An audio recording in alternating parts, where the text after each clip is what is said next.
ವೀಕ್ಷಕರೇ ನಮಸ್ಕಾರ.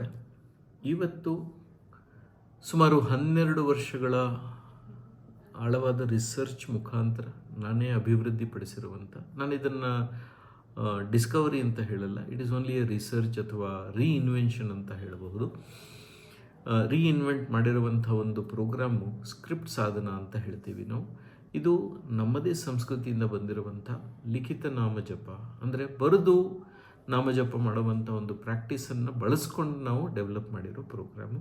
ಇದ್ರ ಬಗ್ಗೆ ನಾನು ನಿಮ್ಮ ಜೊತೆ ಒಂದು ಘಟನೆಯನ್ನು ಹಂಚಿಕೊಳ್ಳೋದಕ್ಕೆ ಇಷ್ಟಪಡ್ತೀನಿ. ಆ್ಯಕ್ಚುಲಿ ಈ ಪ್ರೋಗ್ರಾಮ್ ನಾವು ಶುರು ಮಾಡಿದ್ದು ಮಕ್ಕಳಿಗೋಸ್ಕರ. ಮಕ್ಕಳಲ್ಲಿ ಎಕ್ಸಾಮ್ ಟೈಮಲ್ಲಿ ಇರುವಂಥ ಏನು ಒತ್ತಡ ಇರುತ್ತೆ, ಏನು ಆ್ಯಂಗ್ಸೈಟಿ ಇರುತ್ತೆ, ಇದನ್ನು ಕಡಿಮೆ ಮಾಡೋದಕ್ಕೆ ನಮ್ಮದೇ ಆದಂಥ ರಾಮನಾಮ ಬರೆಯೋ ಅಭ್ಯಾಸ ಏನಿದೆ ಇದನ್ನು ಅಭಿವೃದ್ಧಿಪಡಿಸಿ ನಾವು ಇಷ್ಟಮಂತ್ರ ಬರೆಯೋ ಅಭ್ಯಾಸವನ್ನು ಇಲ್ಲಿ ರೂಢಿಸ್ಕೊಂಡ್ವಿ. ಹಾಗೆಯೇ ಇದರಲ್ಲಿ ಕೆಲವು ನಿಯಮಗಳನ್ನು ಕೂಡ ತಂದ್ವಿ. ಯಾವ ರೀತಿ ಬರೀಬೇಕು, ನಿರ್ದಿಷ್ಟವಾಗಿ ಬರೀಬೇಕು, ಕಾಪಿ ರೈಟಿಂಗ್ ಸ್ಟೈಲಲ್ಲಿ ಬರೀಬೇಕು, ಇದಕ್ಕೊಂದು ಸಂಕಲ್ಪ ಮಾಡಬೇಕು, ಈ ರೀತಿ ಕೆಲವೊಂದು ಸ್ಟ್ರಿಕ್ಚರ್ಸನ್ನು ನಾವು ಅಳವಡಿಸ್ಕೊಂಡು ಇದನ್ನು ಪ್ರಾರಂಭ ಮಾಡಿದ್ವಿ. ನಮ್ಮಲ್ಲಿ ಹ್ಯಾಂಡ್ ರೈಟಿಂಗ್ ಕ್ಲಾಸಿಗೆ ಬರ್ತಾ ಇದ್ದಂಥ ಒಂದು ಮಗುವಿಗೆ ಈ ಆ್ಯಂಗ್ಸೈಟಿ ಪ್ರಾಬ್ಲಮ್ ಇತ್ತು. ಸೊ ನಾವು ಈ ಮಗುವಿಗೆ ಬರೆಯೋದಕ್ಕೆ ಎನ್ಕರೇಜ್ ಮಾಡಿದ್ವಿ. ಆವಾಗ ಅವರಮ್ಮ ಹೇಳಿದರು, ನಾನು ಬರಿಬಹುದಾ ಇದನ್ನು ಅಂತ ಕೇಳಿದರು. ನಾವು ಖಂಡಿತವಾಗೂ ನೀವು ಬರಿಬಹುದು. ನಮಗೆ ಆ್ಯಕ್ಚುಲಿ ಖುಷಿ ಆಯಿತು. ಏನಕ್ಕೆ ಅಂತ ಹೇಳಿದ್ರೆ ಅಮ್ಮಂದು ಆ್ಯಂಗ್ಸೈಟಿ ಲೆವೆಲ್ ಸ್ವಲ್ಪ ಜಾಸ್ತಿ ಇತ್ತು. ಕೆಲವೊಂದು ವಿಚಾರಗಳಿಂದಾಗಿ ತಾಯಿ ಕೂಡ ಒತ್ತಡಕ್ಕೆ ಒಳಗಾಗ್ತಾಯಿದ್ರು. ತಾಯಿ ಏನಕ್ಕೆ ಒತ್ತಡಕ್ಕೆ ಒಳಗಾಗ್ತಾ ಇದ್ರು ಅಂತ ಹೇಳಿದರೆ, ಇಲ್ಲಿ ಈ ತಾಯಿ ಇಬ್ಬರು ಮಕ್ಕಳು, ಅವ್ರ ಜೊತೆ ಅವ್ರ ಅತ್ತೆ ಸ್ವಲ್ಪ ಹುಷಾರಿಲ್ಲದೆ ಇರೋರು, ಹಾಗೆಯೇ ಇವ್ರ ಗಂಡ ಏನಿದ್ದಾರೆ ಇವರು ಹೊರದೇಶದಲ್ಲಿ ಕೆಲಸ ಮಾಡ್ತಾಯಿದ್ರು. ಇವ್ರ ಕೆಲಸದ ಪ್ಯಾಟರ್ನ್ ಹೇಗೆ ಅಂತ ಹೇಳಿದ್ರೆ, ಇವರು 2.5 ತಿಂಗಳು ಹೊರಗಡೆ ಇದ್ದು ಕೆಲಸ ಮಾಡಿ ಅವ್ರಿಗೆ ಆಮೇಲೆ 15 ದಿವಸ ರಜಾ ಇರ್ತಿತ್ತು.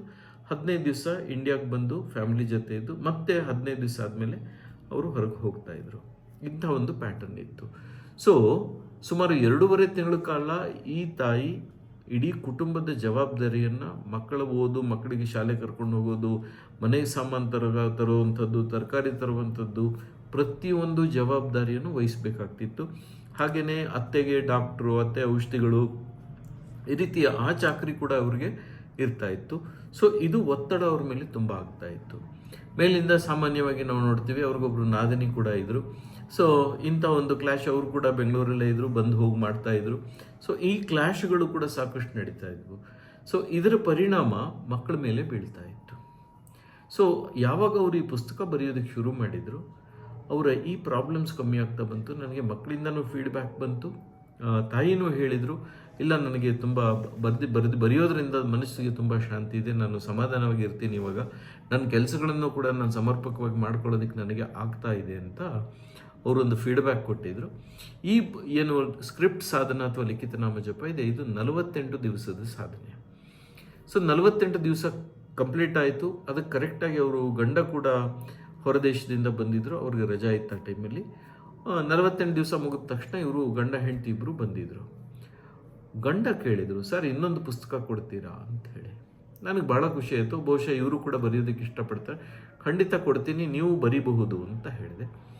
ಆವಾಗ ಅವ್ರು ಹೇಳಿದರು, ಇಲ್ಲ ಸರ್, ನನ್ನ ಹೆಂಡತಿಗೆ ಇನ್ನೊಂದು ಪುಸ್ತಕ ಬೇಕಾಗಿದ್ದು, ಯಾಕೆಂದರೆ ಯಾವಾಗ ಅವಳು ಬರೆಯೋಕ್ಕೆ ಶುರು ಮಾಡಿದ್ದಾಳೆ ಆವಾಗಿಂದ ಮನೆಯಲ್ಲಿ ತುಂಬ ಶಾಂತಿ ಇದೆ, ಅವಳು ಮೊದಲು ಹಾಗೆ ಕಿರಿಕಿರಿ ಮಾಡೋದಿಲ್ಲ, ಎಲ್ಲರ ಜೊತೆ ತುಂಬ ಚೆನ್ನಾಗಿದ್ದಾಳೆ ಅಂತ ಈ ಗಂಡ ಹೇಳಿದರು. ಇಲ್ಲಿ ಆಗಿದ್ದ ವಿಚಾರ ಏನಂತ ಹೇಳಿದರೆ, ಯಾವಾಗ ನಮ್ಮಲ್ಲಿ ಒತ್ತಡ ನಿವಾರಣೆ ಆಗುತ್ತೆ, ನಮ್ಮ ಯೋಚನಾ ಶಕ್ತಿ ಇನ್ನೂ ಪ್ರಬಲವಾಗುತ್ತೆ. ಅಂದರೆ ಕ್ಲಾರಿಟಿ ಆಫ್ ಥಾಟ್ ಅಂತ ಹೇಳ್ತೀವಿ ನಾವು. ಯಾವ ರೀತಿ ನಾವು ಕೆಲಸ ಸಾಧಿಸ್ಬೋದು, ಯಾವ ರೀತಿ ಮಾಡಿದರೆ ನಾವು ನಮಗೆ ಬೇಕಾದ ರಿಸಲ್ಟನ್ನು ಪಡ್ಕೋಬಹುದು ಅನ್ನೋದು ನಮಗೆ ಸ್ಕ್ರಿಪ್ಟ್ ಸಾಧನ ಮಾಡ್ತಾ ಮಾಡ್ತಾ ಮನವರಿಕೆ ಆಗುತ್ತೆ. ಆ ಪ್ರಕಾರ ನಮ್ಮ ಜೀವನ ಕೂಡ ರೂಪುಗೊಳ್ತಾ ಹೋಗುತ್ತೆ. ಮತ್ತು ಇದನ್ನು ಬರೆದಿರೋರು ಅನುಭವಿಸೋದು ಮಾತ್ರ ಅಲ್ಲದೆ ಇತರರು ಕೂಡ ಗಮನಿಸುವಂಥ ಒಂದು ಪರಿಸ್ಥಿತಿಯಲ್ಲಿ ಉಂಟಾಗಿತ್ತು.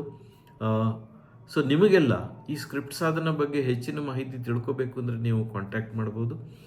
ಮತ್ತು ಇದರ ಪ್ರಯೋಜನವನ್ನು ಕೂಡ ನೀವು ಪಡ್ಕೋಬಹುದು. ಯಾಕೆಂದರೆ ಇಲ್ಲಿ ಪ್ರಯೋಜನ ಅಂತ ಹೇಳಿದಾಗ ಹಲವಾರು ರೀತಿಯಲ್ಲಿ ಇದರ ಪ್ರಯೋಜನಗಳನ್ನು ಪಡ್ಕೊಂಡಿದ್ದಾರೆ.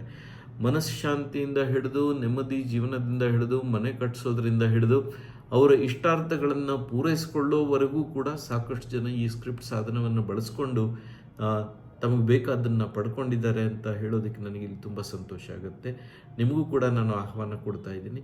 ನೀವು ಬೇಕಾದರೆ ನಮ್ಮನ್ನು ಸಂಪರ್ಕಿಸ್ಬೋದು, ಹೇಗೆ ಮಾಡಬಹುದು, ಯಾವ ರೀತಿ ಇದನ್ನು ನೀವು ಸಾಧಿಸ್ಬೋದು ಅನ್ನೋದನ್ನು ನಾವು ನಿಮಗೆ ಹೇಳ್ಕೊಡ್ತೀವಿ. ಧನ್ಯವಾದಗಳು.